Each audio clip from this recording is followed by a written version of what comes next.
1. కింది వాటిలో శుద్ధ పదార్థం ప్యూర్ సబ్స్టాన్స్. జవాబు 4. స్వేదన జలం. వివరణ: శుద్ధ పదార్థం అంటే ఒకే రకమైన పరమాణువులు లేదా అణువులతో కూడి ఉంటుంది. స్వేదన జలం కేవలం H2O అణువులను మాత్రమే కలిగి ఉంటుంది. గాలి, పాలు మరియు పెట్రోలియంలు వేర్వేరు పదార్థాల మిశ్రమాలు. 2. మిశ్రమం మిక్స్చర్ అంటే ఏమిటి? జవాబు: 1. 2 లేదా అంతకంటే ఎక్కువ పదార్థాల భౌతిక కలయిక. వివరణ: 2 లేదా అంతకంటే ఎక్కువ పదార్థాలు తమ రసాయన ధర్మాలను మార్చుకోకుండా కేవలం భౌతికంగా కలిస్తే దానిని మిశ్రమం అంటారు. వీటిని సులభంగా వేరుచేయవచ్చు. 3. కింది వాటిని జతపరచండి. Match the following. జవాబు: 2 A -3 B 1 C 2. వివరణ: పాలు X3. పాలు ఒక విజాతీయ మిశ్రమం, కాలాయిడ్, ఎందుకంటే ఇందులో కొవ్వు కణాలు సమానంగా కలిసి ఉండవు. నిమ్మరసం B1. నిమ్మరసం నీటిలో పూర్తిగా కలిసిపోయి ఒకేలా కనిపిస్తుంది కాబట్టి ఇది సజాతీయ మిశ్రమం. స్వేదనజలం C2. ఇది ఎటువంటి మలినాలు లేని శుద్ధమైన నీరు. 4. కింది వాటిలో మిశ్రమం కానిది ఏది? 1. పాలు 2. స్వేదన జలం 3. పెట్రోలియం 4. గాలి. జవాబు: 2. స్వేదన జలం. వివరణ: పాలు నీరు, ప్రోటీన్, కొవ్వుల మిశ్రమం, పెట్రోలియం వివిధ హైడ్రోకార్బన్ల మిశ్రమం, మరియు గాలి వివిధ వాయువుల మిశ్రమం అన్నీ మిశ్రమాలే. స్వేదన జలం మాత్రం ఒక సంయోగ పదార్థం, కాంపౌండ్. ఇది మిశ్రమం కాదు. 5. కింది వాటిలో సజాతీయ మిశ్రమం హోమోజీనియస్ మిక్స్చర్. జవాబు: 3. ద్రావణం. వివరణ: ద్రావణంలో కణాలు ద్రావణిలో పూర్తిగా సమానంగా కలిసిపోతాయి. కాబట్టి ఇది ఒక సజాతీయ మిశ్రమం.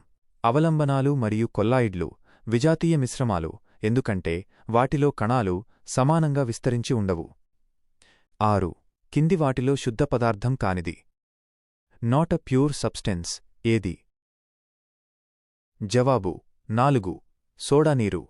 వివరణ: అల్యూమినియం మరియు ఆక్సిజన్ మూలకాలు, అమ్మోనియం ఒక అయాన్, సంయోగ పదార్థం, ఇవన్నీ శుద్ధ పదార్థాలు. సోడా నీరు అనేది నీరు మరియు కార్బన్ డైఆక్సైడ్ వాయువుల మిశ్రమం కాబట్టి ఇది శుద్ధ పదార్థం కాదు. 7. సంయోగ పదార్థానికి కంపౌండ్ ఉదాహరణ. జవాబు: 2. అమ్మోనియం. వివరణ: సంయోగ పదార్థం అంటే 2 లేదా అంతకంటే ఎక్కువ మూలకాలు రసాయనిక కలయిక వల్ల ఏర్పడేవి. పాదరసం, ప్లాటినం మరియు యాంటిమోనీలు మూలకాలు ఎలిమెంట్స్. అమ్మోనియం అనేది నైట్రోజన్ మరియు హైడ్రోజన్ కలయికతో ఏర్పడిన సంయోగ పదార్థం. 8. కింది వాటిని జతపరచండి. Match the following. ఎడమవైపు, కుడివైపు. జవాబు: 2. A -4 B 3 C 2 D 1. వివరణ: మూలకం X4, హైడ్రోజన్ ఒక ప్రాథమిక మూలకం, సంయోగ పదార్థం B3, స్వేదన జలం H_2O ఒక సంయోగ పదార్థం, ద్రావణం C2, సోడా నీరు ఒక వాయువు, ద్రవ ద్రావణం, కొల్లాయిడ్ D1, దగ్గు సిరప్ అనేది ఒక కొల్లాయిడ్ మిశ్రమం. 9. కింది వాటిలో సజాతీయ మిశ్రమం హోమోజీనియస్ మిక్స్చర్. 9. కింది వాటిలో సజాతీయ మిశ్రమం హోమోజీనియస్ మిక్స్చర్. జవాబు: 1. గాలి. వివరణ: గాలిలో నైట్రోజన్, ఆక్సిజన్ వంటి వాయువులు ఒకదానితో ఒకటి పూర్తిగా కలిసిపోయి అంతటా ఒకేలా ఉంటాయి కాబట్టి ఇది సజాతీయ మిశ్రమం. పాలు, వెన్న మరియు షూ పాలిష్లు, కొల్లాయిడ్లు విజాతీయ మిశ్రమాలు. 10. వాక్యాలను పరిశీలించండి. వాక్యం ఎస్ మిశ్రమంలో ఉండే అణుఘటకాలు ఆ మిశ్రమం అంతటా ఏకరీతిగా ఉంటే ఆ మిశ్రమాన్ని సజాతీయ మిశ్రమం అంటారు.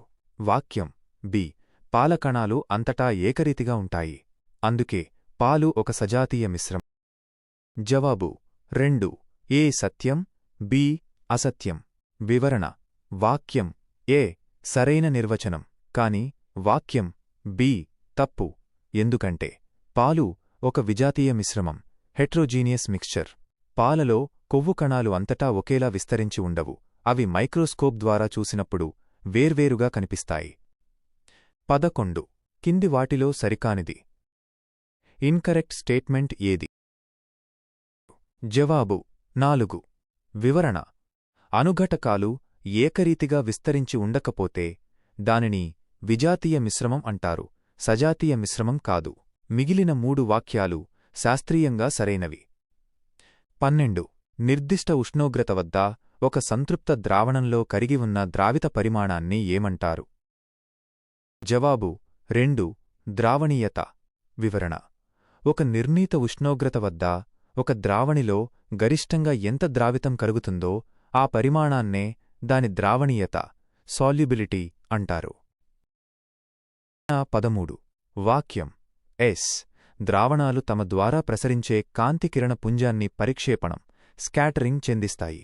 వాక్యం బి ద్రావణాన్ని స్థిరంగా ఉంచినప్పుడు అందులోని ద్రావిత కణాలు అడుగుకు చేరుతాయి. 3. బి అసత్యం. సరైన సమాధానం. వివరణ: వాక్యం తప్పు. నిజమైన ద్రావణాల ట్రూ సొల్యూషన్స్ కణాలు చాలా చిన్నవిగా ఉండటం వల్ల అవి కాంతిని పరిక్షేపణం చెందించవు, టిండాల్ ప్రభావం చూపవు. వాక్యం బి తప్పు. ద్రావణాలు చాలా స్థిరంగా ఉంటాయి. వాటిని కదల్చకుండా ఉంచిన ద్రావిత కణాలు అడుగుకు చేరవు. ప్రశ్న 14. కింది వాటిని జతపరచండి. ఏ జున్ను, చీజ్. 1. అవలంబనం, సస్పెన్షన్. బి గోళ్లరంగు, నెయిల్ పాలిష్. 2. ద్రావణం, solution. C tincture iodine, tincture iodine. 3. Colloid. సరైన ఎంపిక 1 X-3, బి 1, సి 2. వివరణ: జున్ను, చీజ్ ఇది ఒక కొల్లాయిడ్. గోళ్లరంగు, నెయిల్ పాలిష్ ఇది ఒక అవలంబనం, సస్పెన్షన్. టించర్ అయోడిన్ ఇది అయోడిన్ మరియు ఆల్కహాల్తో కూడిన ఒక నిజమైన ద్రావణం, సొల్యూషన్. ప్రశ్న 15. నిశ్చితం ఏ అవలంబనాలను తేర్చడం, డెకంటేషన్ అనే పద్ధతి ద్వారా వేరుచేయవచ్చు. కారణం ఆర్ కొల్లాయిడ్ ద్రావణంలో కరిగిపోని గుణం ఉన్న ద్రావితాన్ని వేరుచేయడానికి తేర్చడం పద్ధతి ఉపయోగపడుతుంది. వివరణ: అవలంబనాల్లోని కణాలు పెద్దవిగా ఉంటాయి మరియు అవి అడుగుకు చేరుతాయి. కాబట్టి పైన ఉన్న ద్రవాన్ని వంపడం, తేర్చడం ద్వారా వాటిని సులభంగా వేరుచేయవచ్చు. ప్రశ్న 16. 150 గ్రామం నీటిలో 50 గ్రాముల పంచదార కరిగిస్తే ఆ ద్రావణం గాఢత ఎంత? సాధన: ద్రావణం గాఢతను కాన్సంట్రేషన్ శాతం రూపంలో కనుగొనాలంటే సూత్రం కాన్సంట్రేషన్ సమానము frock mass of solute mass of solution times 100. 25%. సమాధానం: ఆ ద్రావణం గాఢత 25%.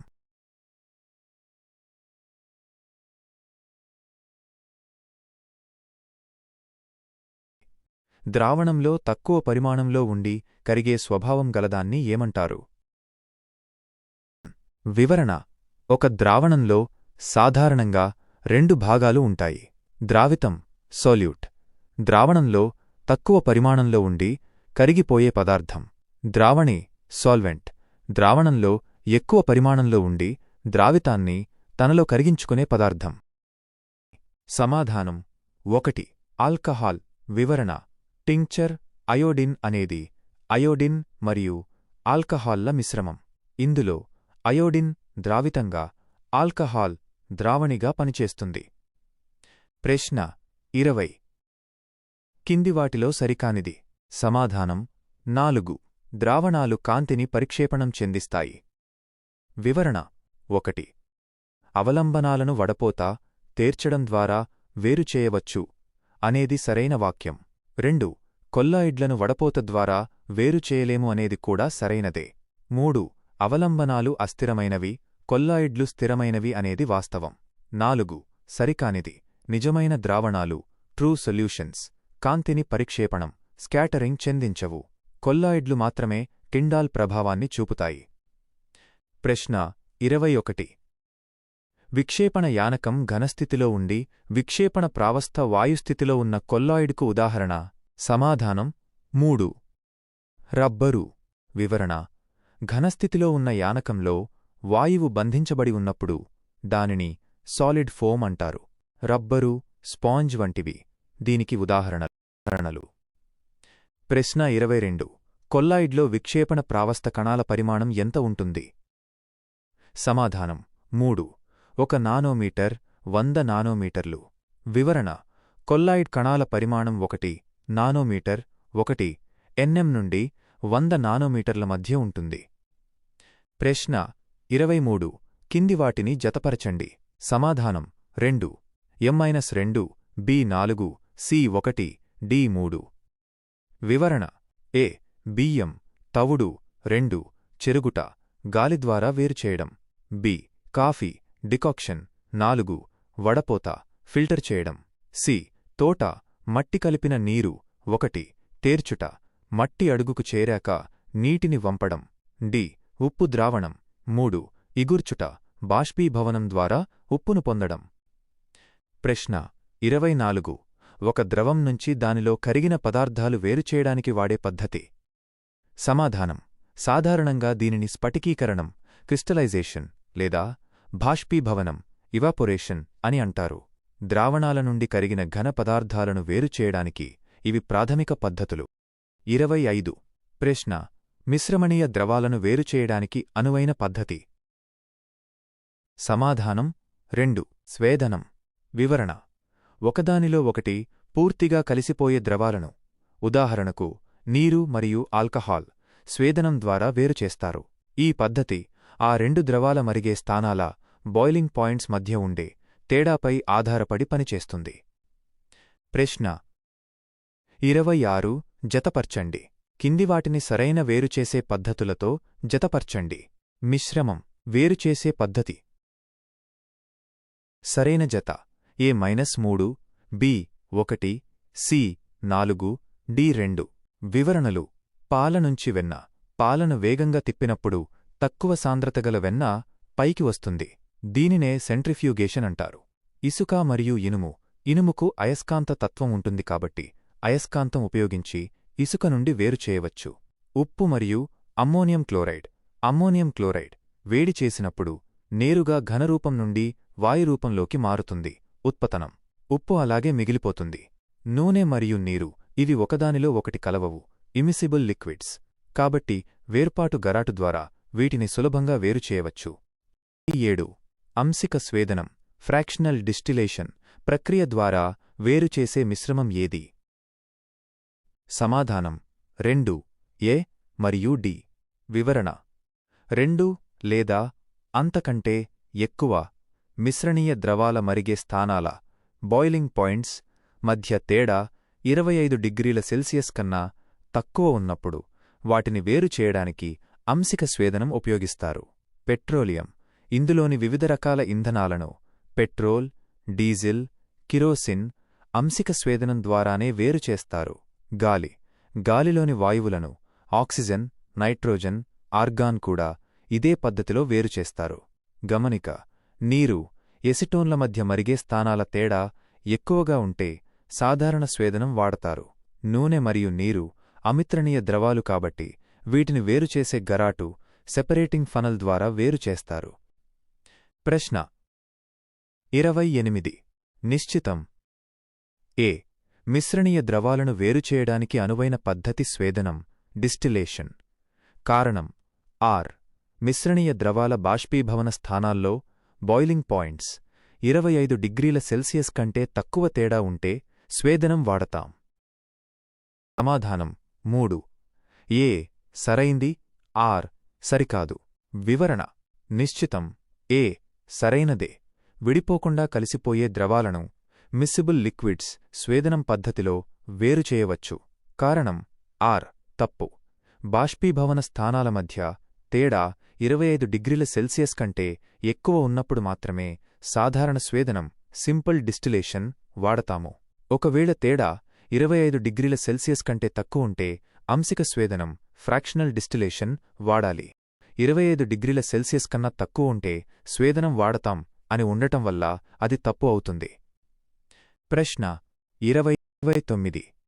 వివిధ పుష్పాల ఆకర్షణ పత్రావళి నుంచి వర్ణద్రవ్యాలను వేరుచేయడానికి వాడే పద్ధతి. సమాధానం 2. క్రొమాటోగ్రఫీ. క్రొమాటోగ్రఫీ. వివరణ: ఒకే ద్రావణంలో కరిగి ఉన్న వేర్వేరు రంగులను, వర్ణద్రవ్యాలను వేరు చేయడానికి క్రొమటోగ్రఫీ పద్ధతిని ఉపయోగిస్తారు. గ్రీకు భాషలో క్రోమా అంటే రంగు అని అర్థం. పూలరేకుల్లోని రంగులు లేదా సిరాలోని రంగులను విడదీయడానికి ఇది ఉత్తమమైన మార్గం. ప్రశ్న 30. కింది వాటిని జతపరచండి. శాస్త్రవేత్త, ఆవిష్కరణ, విషయం.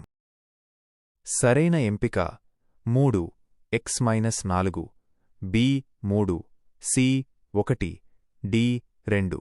వివరణ: ఆస్టరిస్క్ రాబర్ట్ బాయిల్ 1661లో మొదటిసారిగా ఎలిమెంట్, మూలకం అనే పదాన్ని ఉపయోగించారు. లెవోయిజర్ పదార్థాన్ని ఇంకా చిన్న భాగాలుగా విభజించలేని స్థితిని మూలకం అని నిర్వచించారు. హెన్నింగ్ బ్రాండ్ మానవ మూత్రం నుండి భాస్వరాన్ని కనిపెట్టిన మొదటి వ్యక్తి. హంఫ్రీ డవి విద్యుద్విశ్లేషణ పద్ధతి ద్వారా అనేక మూలకాలను కనుగొన్నారు. ప్రశ్న 31. వాక్యాలను పరిశీలించండి. వాక్యం: ఎస్ ఇనుప రజనుకు సల్ఫర్ పొడిని కలిపి దానికి సజల హైడ్రోక్లోరిక్ ఆమ్లం చేరిస్తే H_2 వాయువు వెలువడుతుంది.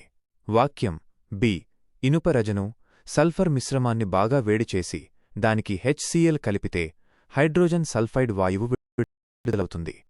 సమాధానం: 1 ఏ, బి 2. ప్రశ్న 32. ప్రశ్న: అమిశ్రణీయ ద్రవాలను ఇమ్మిసైబుల్ లిక్విడ్స్ వేరు చేయడంలో ఇమిడి ఉన్న సూత్రం ఏమిటి? 1 ద్రవ్యరాశిలో తేడా, 2 రంగుల్లో తేడా, 3 ఉష్ణోగ్రతలో తేడా, 4 సాంద్రతలో తేడా. జవాబు: 4 సాంద్రతలో తేడా. వివరణ: అమిశ్రణీయ ద్రవాలు అంటే ఒకదానిలో ఒకటి కలవని ద్రవాలు. ఉదాహరణకు నూనె మరియు నీరు. వీటిని ఒక సెపరేటింగ్ ఫనల్లో ఉంచినప్పుడు ఎక్కువ సాంద్రత ఉన్న ద్రవం కిందకు, తక్కువ సాంద్రత ఉన్న ద్రవం పైకి చేరుతుంది. ఈ సాంద్రతల వ్యత్యాసం ఆధారంగా వీటిని వేరు చేయవచ్చు. ప్రశ్న 33. ప్రశ్న: పి టిండాల్ ప్రభావం, టిండాల్ ఎఫెక్ట్ అవలంబనాల్లో సస్పెన్షన్స్ గమనించవచ్చు. క్యూ టిండాల్ ప్రభావం కొల్లాయిడ్స్ ద్రావణంలో గమనించవచ్చు. జవాబు: 1 పి క్యూ సత్యం. వివరణ: టిండాల్ ప్రభావం అంటే కాంతిపుంజం ఒక మిశ్రమం గుండా వెళ్లేటప్పుడు అందులోని కణాలు కాంతిని వెదజల్లడం వల్ల కాంతి మార్గం కనిపించడం. కొల్లాయిడ్లలో కణాలు కాంతిని వెదజల్లగలిగే పరిమాణంలో ఉంటాయి కాబట్టి అక్కడ టిండాల్ ప్రభావం కనిపిస్తుంది. అవలంబనాల్లో సస్పెన్షన్స్ కణాలు ఇంకా పెద్దవిగా ఉంటాయి కాబట్టి అవి కూడా కాంతిని వెదజల్లుతాయి. ప్రశ్న 34. ప్రశ్న: మిశ్రమంలో కాంతిపుంజాన్ని పరిక్షేపణం స్కాటరింగ్ చెందించే ధర్మాన్ని ఏమంటారు? 1 కాంతి విద్యుత్ ఫలితం, 2 రామన్ ఫలితం, 3 టిండాల్ ఫలితం, 4 కాంప్టన్ ఫలితం. జవాబు: 3 టిండాల్ ఫలితం. వివరణ: ద్రావణంలోని కణాలు కాంతి కిరణాలను అన్ని వైపులా వెదజల్లడాన్ని స్కాటరింగ్, టిండాల్ ప్రభావం లేదా టిండాల్ ఫలితం అంటారు. దీనివల్ల చీకటి గదిలోకి వచ్చే సూర్యరశ్మిలో ధూళికణాలు మెరుస్తూ కనిపిస్తాయి. ప్రశ్న 35. ప్రశ్న: దగ్గు సిరప్, కాఫ్ సిరప్ 1 కొల్లాయిడ్ ద్రావణం, 2 నిజ ద్రావణం, 3 అవలంబనం, 4 ఏదీ కాదు.